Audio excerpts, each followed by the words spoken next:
श्री हनुमते नमः। आप सभी का आपकी अपनी चैनल पर बहुत बहुत स्वागत है। आज मंगलवार को सुनिए हनुमान जी की कथा। एक नगर में एक वृद्धा रहती थी। उसका एक ही पुत्र था। उस वृद्धा की हनुमान जी पर बहुत गहरी आस्था थी। वह हर मंगलवार को व्रत रखती थी और हनुमान जी की पूजा आराधना किया करती थी। एक बार हनुमान जी ने अपनी भक्ति की परीक्षा के लिए उस वृद्ध महिला के श्रद्धा का परीक्षण करने का विचार किया। हनुमान जी साधु का वेश धारण कर वृद्धा के घर गए और पुकारने लगे कि कोई हनुमान भक्त है जो हमारी इच्छा पूर्ण करे। तब आवाज सुनकर वृद्धा बाहर आई। वृद्धा जल्दी से बाहर आकर साधु को प्रणाम कर बोली, आज्ञा महाराज। हनुमान जी साधु वेशधारी बोले, मैं भूखा हूँ, भोजन करूंगा, तुम थोड़ी सी जमीन लिप दो। वृद्ध महिला बोली, दुविधा में पड़ गई। अंततः हाथ जोड़कर विनती करने लगी, महाराज, लिपने और मिट्टी खोदने के अतिरिक्त आप कोई दूसरी आज्ञा दे दे मुझे, मैं अवश्य पूर्ण करूंगी। साधु ने 3 बार प्रतिज्ञा कराने के बाद कहा, तू अपने बेटे को बुला, मैं उसकी पीठ पर आग जलाकर भोजन बनाऊंगा। यह सुनकर वृद्ध महिला बहुत घबरा गई, परंतु उसने प्रतिज्ञा की थी। उसने अपने पुत्र को बुलाकर साधु को सौंप दिया। साधु वेशधारी हनुमान जी ने वृद्धा के हाथों में से उसके पुत्र को पेट के बल लिटाया और उसकी पीठ पर आग लगा दी। आग जलाकर दुखी मन से वृद्धा अपने घर में चली गई। इधर भोजन बनाकर साधु ने वृद्ध महिला को बुलाया और कहा कि उनका भोजन तैयार है, तुम अपने पुत्र को बुलाओ ताकि वह भी आकर भोग लगा ले। इस पर वृद्ध महिला बोली, उसका नाम लेकर मुझे और कष्ट ना दे। लेकिन जब साधु महाराज नहीं माने तो वृद्धा ने अपने पुत्र को आवाज लगाई और वह अपनी माँ के पास आ गया और अपने पुत्र को जीवित देखकर वृद्धा को बहुत आश्चर्य हुआ। वह साधु के चरणों में गिर पड़ी। तब हनुमान जी अपने वास्तविक रूप में प्रकट हुए। वृद्धा को भक्ति का आशीर्वाद देकर प्रेम से बोले, शंकर भगवान की जय, हनुमान जी की जय, बजरंगबली महाराज की जय। आइए सुनते हैं मंगल व्रत की पौराणिक कथा। एक बार नैमिषारण्य तीर्थ में 8000 मुनि एकत्रित होकर पुराणों के ज्ञाता श्री सुत से पूछने लगे, हे महामुनि, आपने हमें अनेक पुराण की कथा सुनाई है, अब कृपा करके हमें ऐसा व्रत और कथा बताएं जिसके करने से संतान की प्राप्ति हो तथा मनुष्यों को रोग शोक अग्नि सर्व दुख आदि का भय दूर हो, क्योंकि कलयुग में सभी जीवों की आयु बहुत कम है। फिर इस प्रकार उन्हें रोग चिंता के कष्ट लगे रहेंगे तो फिर वह श्री हरि के चरणों में अपना ध्यान कैसे लगा सकेंगे। श्री शिव जी बोले, हे मुनियों, आपने कल्याण के लिए बहुत ही उत्तम बात पूछी है। एक बार युधिष्ठिर ने भगवान श्री कृष्ण ने लोक कल्याण के लिए यह प्रश्न किया था। भगवान श्री कृष्ण और युधिष्ठिर का संवाद तुम्हारे सामने कहता हूँ, ध्यान पूर्वक सुनो। एक समय पांडवों की सभा में श्री कृष्ण जी बैठे हुए थे। तब युधिष्ठिर जी ने भगवान श्री कृष्ण से प्रश्न किया, हे प्रभु नंद नंद, अपने मेरे अनेकों कथा सुनाई है, आज आप कृपा करके ऐसा व्रत या कथा सुनाए जिसके करने से मनुष्य को रोग चिंता का भय समाप्त हो और उसको पुत्र की प्राप्ति हो। हे प्रभु, बिना पुत्र जीवन व्यर्थ है। पुत्र के बिना मनुष्य नरकगामी होता है। पुत्र के बिना मनुष्य पितृ ऋण से छुटकारा नहीं पा सकता और न ही उसका पुण्य नामक नरक से उद्धार हो पाता है। अतः पुत्रदायक व्रत बताएं। श्री कृष्ण भगवान बोले, हे राजन, मैं एक प्राचीन इतिहास सुनाता हूँ, आप उसे ध्यान पूर्वक सुनो। कुंडलपुर नामक एक नगर था। उसमें नंदा नामक एक ब्राह्मण रहता था। भगवान की कृपा से उसके पास सब कुछ था, फिर भी वह बहुत दुखी रहता था। इसका कारण यह था कि ब्राह्मण की स्त्री सुनंदा को कोई भी संतान नहीं थी। सुनंदा पतिव्रता थी, भक्ति पूर्वक श्री हनुमान जी की आराधना किया करती थी। मंगलवार के दिन व्रत करके अंत में भोजन बनाकर हनुमान जी की आराधना करती थी। मंगलवार के दिन व्रत करके अंत में भोजन बनाकर हनुमान जी को भोग लगाकर उसके बाद स्वयं भोजन करती थी। एक बार मंगलवार के दिन ब्राह्मण गृह कार्य के कारण हनुमान जी को भोग नहीं लगा सके, तो इस पर उसने बहुत ही दुख हुआ और उसने कुछ भी नहीं खाया, न जल ग्रहण किया। अपने मन में प्रण किया कि अब तो अगले मंगलवार को ही हनुमान जी को भोग लगाकर अन्न और जल ग्रहण करूंगी। ब्राह्मणी सुनंदा प्रतिदिन भोजन बनाती, श्रद्धा पूर्वक पति को खिलाती, परंतु स्वयं भोजन नहीं करती और मन ही मन श्री हनुमान जी को आराधना करती रहती थी। इसी प्रकार 6 दिन गुजर गए और ब्राह्मणी सुनंदा अपने निश्चय के अनुसार भूख प्यासी निराहार रही। अगले मंगलवार को ब्राह्मणी सुनंदा प्रातः काल ही बेहोश होकर गिर पड़ी। ब्राह्मणी सुनंदा की इस असीम भक्ति भाव से कारण भगवान हनुमान जी बहुत प्रसन्न हुए और प्रकट होकर बोले, सुनंदा, मैं तेरी भक्ति से बहुत प्रसन्न हूँ। तू उठ और वर मांग। सुनंदा अपने आराध्य देव श्री हनुमान जी को देखकर आनंद की अधिकता से विह्वल होकर श्री हनुमान जी के चरणों में गिरकर बोली, हे प्रभु, मेरी कोई संतान नहीं है, कृपा करके पुत्र और कन्या प्रदान करें। आपकी अति कृपा होगी। श्री महावीर जी बोले, तेरी इच्छा पूर्ण होगी। तेरे एक कन्या पैदा होगी, उसके अष्टांग प्रतिदिन सोना दिया करेंगे। इस प्रकार कहकर श्री महावीर जी अंतर ध्यान हो गए और ब्राह्मणी सुनंदा बहुत हर्षित हुई और समाचार अपने पति से कहा। ब्राह्मण देव कन्या का वरदान सुनकर बहुत दुखी हुए, परंतु सोना मिलने की बात सुनी तो बहुत प्रसन्न हुए। उन्होंने विचार किया कि ऐसे कन्या के साथ मेरी निर्धनता भी समाप्त हो जाएगी। श्री हनुमान जी की कृपा से वह ब्राह्मणी गर्भवती हुई और 10वें महीने में उसे बहुत सुंदर पुत्र की प्राप्ति हुई।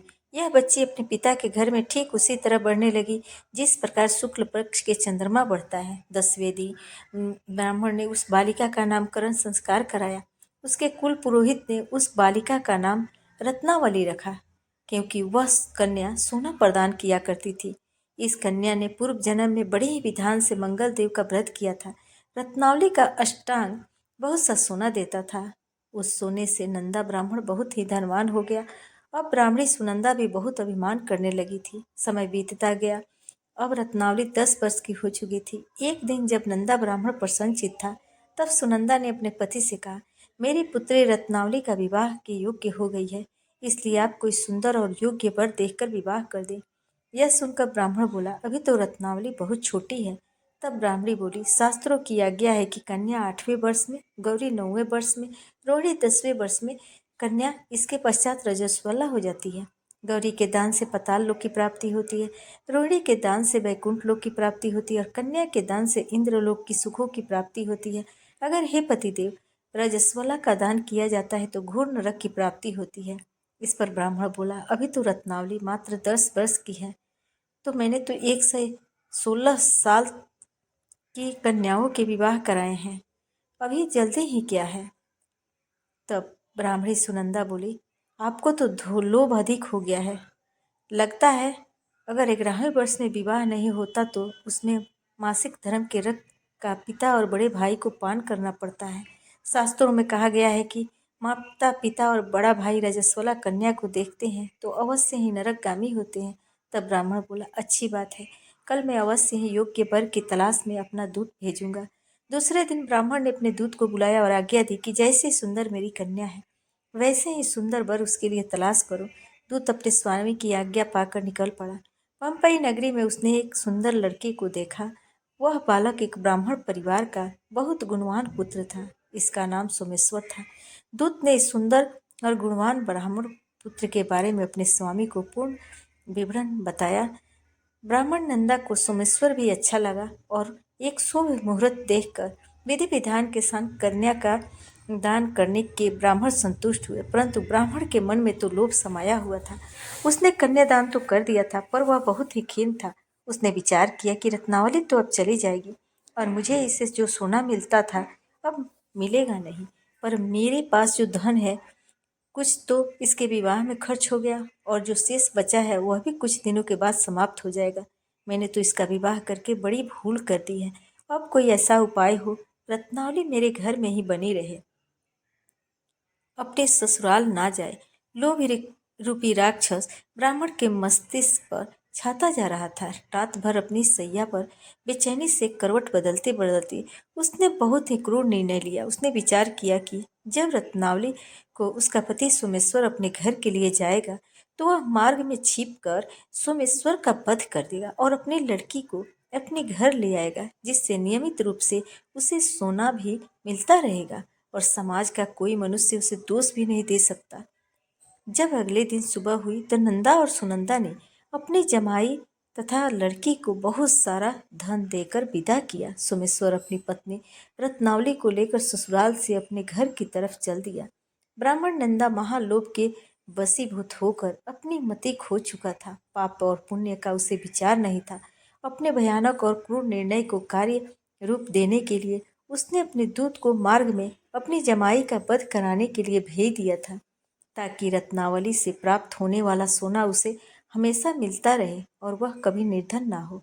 ब्राह्मण के दूत ने अपने स्वामी की आज्ञा का पालन करते हुए उसके जमाई सोमेश्वर का मार्ग में ही वध कर दिया। समाचार प्राप्त कर ब्राह्मण नंदा मार्ग में पहुंचा और रोते हुए अपनी पुत्री रत्नावली से बोला, हे पुत्री, मार्ग में लुटेरों ने पति का वध कर दिया है। भगवान की इच्छा के आगे किसी का वश नहीं चलता है। अब तू घर चल और वहां पर ही रहकर शेष जीवन व्यतीत करना। जो भाग्य में लिखा है वही होगा। अपने पति की अकाल मृत्यु से रत्नावली बहुत दुखी हुई। करुण क्रंदन और रुदन करती हुई अपने पिता से बोली, हे पिताजी, इस संसार में जिस स्त्री का पति नहीं है उसका जीना व्यर्थ है।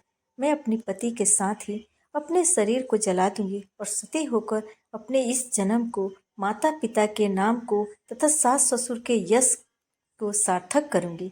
ब्राह्मण नंदा अपनी पुत्री रत्नावली के वचनों को सुनकर बहुत दुखी हुआ। विचार करने लगा, मैंने व्यर्थ ही जमाई वध का पाप अपने सिर लिया है। रत्नावली तो उसके पीछे अपने प्राण तक देने को तैयार है। मेरा तो दोनों तरफ से मरण हो गया। धन तो अब मिलेगा नहीं। जमाई वध के पाप के फलस्वरूप यम यातना भुगतनी पड़ेगी। यह सोचकर वह बहुत ही दुखी हुआ। सोमेश्वर की चिता बनाई गई। रत्नावली सती होने की इच्छा से अपने पति का सिर अपनी गोद में रखकर चिता में बैठ गई। जैसे ही सोमेश्वर की चिता को अग्नि लगाई गई, वैसे ही प्रसन्न होकर मंगलदेव वहां प्रकट हुए और बोले, हे रत्नावली, मैं तेरी पति भक्ति से बहुत प्रसन्न हूँ, तो वर मांग।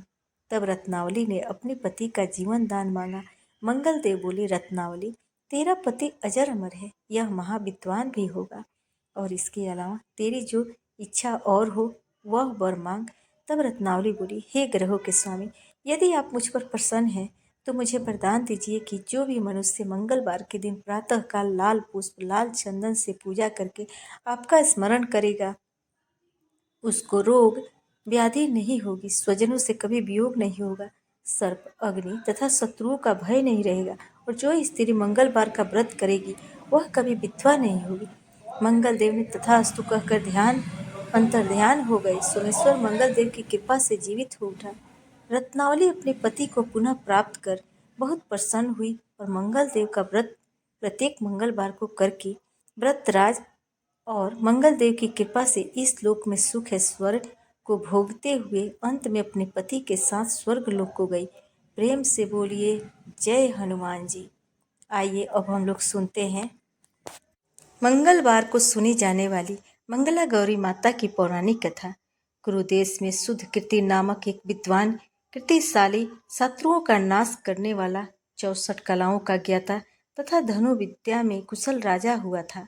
पुत्र के अलावा अन्य सभी शुभ चीजें उस राजा के पास थी।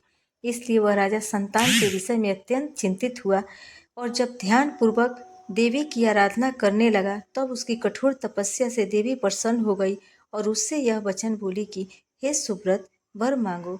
तब सुकृति बोला कि हे देवी, यदि आप मुझ पर प्रसन्न हो तो मुझे सुंदर पुत्र दीजिए। हे देवी, आपकी कृपा से अन्य किसी भी वस्तु का अभाव नहीं है। तब उसका यह वचन सुनकर पवित्र मुस्कान वाली देवी ने कहा, राजन, तुमने अत्यंत दुर्लभ वर मांगा है, फिर भी कृपा मैं तुम्हें अवश्य दूंगी। किंतु राजन सुनिए, यदि परम गुण पुत्र चाहते हो तो वह केवल 16 वर्ष तक जीवित रहेगा, और यदि रूप और विद्या से पुत्र चाहते हो तो दीर्घजीवी होगा। देवी का यह वचन सुनकर राजा चिंतित हो उठा और पुनः अपनी पत्नी से परामर्श करके उसने गुणवान तथा सभी शुभ लक्षणों से संपन्न 16 वर्ष की आयु वाला पुत्र मांगा। तब देवी ने भक्ति संपन्न राजा से कहा, हे नृप नंदन, मेरे मंदिर के द्वार पर आम का वृक्ष है, उसका फल लाकर मेरी आज्ञा से अपनी पत्नी को खिला देना, जिससे वह शीघ्र ही गर्भ धारण करेगी, इसमें संदेह नहीं है। प्रसन्न होकर राजा ने वैसा ही किया और पत्नी ने गर्भ धारण कर लिया। 10वें महीने उसने देवतुल्य सुंदर पुत्र को जन्म दिया। तब काफी प्रसन्नता तथा शोक से युक्त राजा ने बालक का जात कर्म आदि संस्कार किया और शिव का स्मरण करते हुए उसका नाम चिरायु रखा। इसके बाद पुत्र के 16 वर्ष के होने पर पत्नी सहित राजा चिंता में पड़ गए। वे विचार करने लगे कि यदि पुत्र बड़े कष्ट से प्राप्त हुआ है और मैं इसकी दुखद मृत्यु अपने ही सामने कैसे देख सकूंगा। ऐसा विचार करके राजा ने पुत्र को उसके मामा के साथ काशी जी भेज दिया। प्रस्थान के समय राजा की पत्नी ने अपने भाई से कहा कि आप मेरे पुत्र को काशी जी ले जाइए और मेरे भगवान पुत्र के लिए प्रार्थना की कि कहा कि हे विश्वेश्वर, आप जगतपति की यात्रा के लिए मैं इस पुत्र को अवश्य भेजूंगी, अतः आप मेरे पुत्र को आज ही ले जाइए, सावधानी पूर्वक इसकी रक्षा कीजिएगा। अपनी बहन की यह बात सुनकर भांजे के साथ वह चल पड़ा। कई दिनों तक चलते चलते वह आनंद नामक नगर में पहुंचा। वहां सभी प्रकार की समृद्धि हुई। संपन्न वीर सेन नाम वाला राजा रहता था। उस राजा की एक सर्वलक्षण संपन्न युवा अवस्था प्राप्त मनोहर और सुंदर लावण्य मंगला गौरी नामक कन्या थी। उत्तम सौंदर्य को प्राप्त वह कन्या किसी समय सखियों के साथ नगर के उपवन में क्रीड़ा करने के लिए गई हुई थी। उसी समय वह चिरायु और उसका मामा वे दोनों भी वहां पहुंच गए और उन कन्याओं को देखने की लालसा से वही विश्राम करने लगे। इसी बीच विनोद पूर्वक क्रीड़ा करती हुई उन कन्याओं में से किसी ने एक कुपित होकर राजकुमारी को राणा का यह वचन कह दिया। तब उस अशुभ वचन को सुनकर राजकुमारी ने कहा कि तुम अनुचित बातें क्यों बोल रही हो? मेरे कुल में तो इस प्रकार की कोई नहीं है। मंगला गौरी की कृपा से तथा उनके व्रत के प्रभाव से विवाह के समय जिसके सर पर मेरे हाथ से अक्षत पड़ेंगे वे सुखी होगा। वह यदि अल्पायु वाला भी होगा तो भी चिरंजीवी हो जाएगा। इसके बाद वे सभी कन्याएं अपने अपने घर को चली गई। उसी दिन राजकुमारी का विवाह था। बालिक देश के दृढ़ धर्मा नामक राजा ने सुकेत नाम वाले पुत्र के साथ उसका विवाह निश्चय किया गया था। वह विधान कुरूप तथा बहरा था। तब सुकेत के साथ आए हुए उन लोगों ने विचार किया कि इस समय कोई दूसरा श्रेष्ठ वर ले जाना चाहिए और विवाह संपन्न हो जाने के बाद वहां सुकेत पहुंच जाए तो उन लोगों की चिरायु के मामा के पास गए और उनसे याचना करने लगे, विनती करने लगे कि आप इस बालक को हमें दे दीजिए जिससे हमारा कार्य सिद्ध हो जाए। इस पृथ्वी पर परोपकार के बड़ा समान दूसरा कोई धर्म नहीं है। तब उनकी बात सुनकर चिरायु का मामा मन ही मन बहुत प्रसन्न हुआ, क्योंकि इसने उपवन में पहले ही कन्या मंगला गौरी की बात सुन ली थी।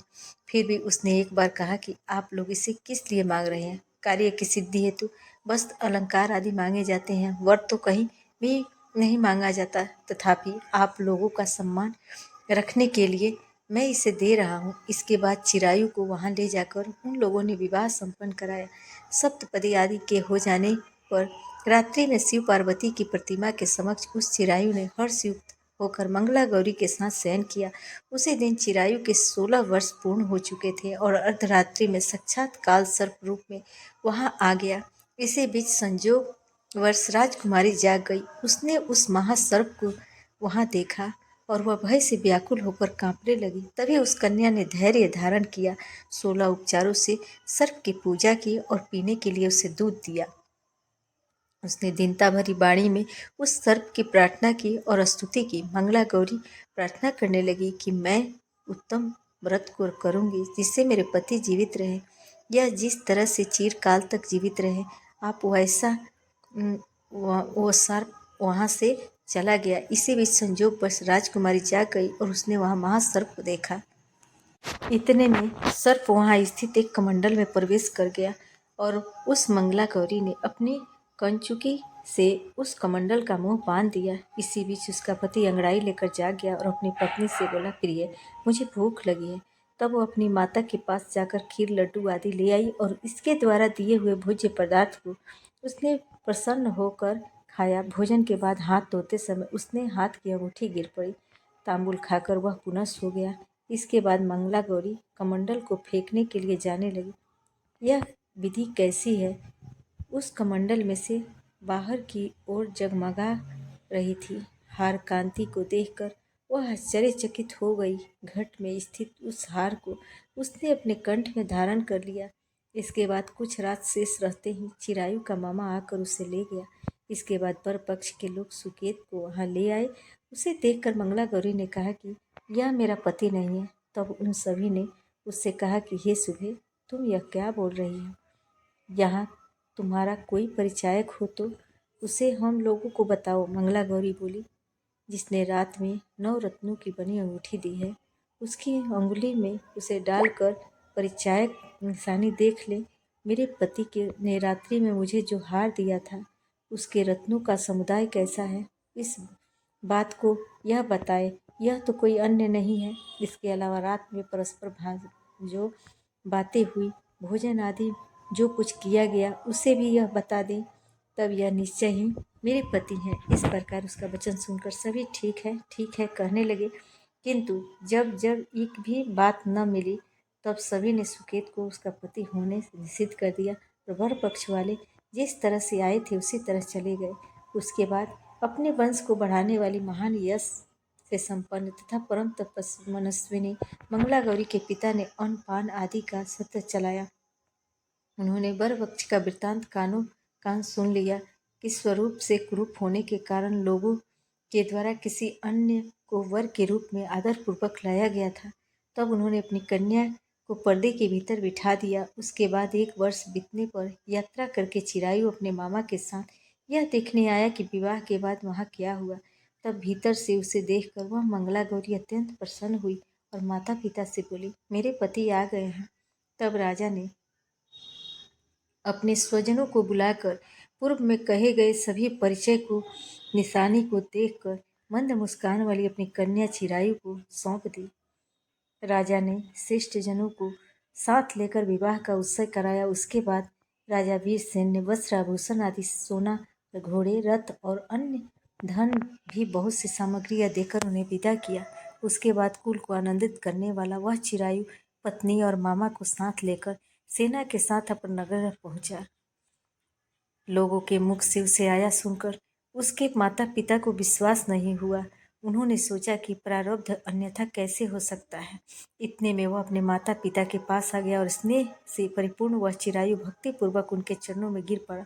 तब अपने पुत्र का मस्तक छूकर उन दोनों ने परम आनंद प्राप्त किया। पुत्र वधु मंगला गौरी ने भी सास ससुर को प्रणाम किया। तब सास उसे अपनी गोद में बिठाकर सारा वृत्तांत शीघ्रतापूर्वक पूछने लगी। हे महा, तब पुत्र बहू ने मंगला गौरी के उत्तम व्रत, महात्म्य तथा जो कुछ घटित हुआ था वह सब वृत्तांत बताया।